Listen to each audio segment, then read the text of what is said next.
Hello mga kabungiskis, welcome back again to another vlog for today's video.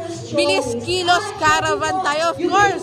Distrito 6 sa pangunguna ni Congressman Joey Uy, Councilor Walter Castañeda, Councilor Kid Marisigan, Councilor Doc Mercado, Councilor Elmer Park, Councilor Christian Uy, Councilor Nubel Loso, and of course ang ating butihin at mahal na si Yorme Isko Moreno at Vice T at Chensa. Ito po yung meron tayong mga free haircut, hair color, hair spa, manicure, pedicure, facial, massage, medicine, feeding program, feeding activity, meron free lugaw, taho, champurado, ice cream, raffle. Yan ang gusto ng ating mga kababayan.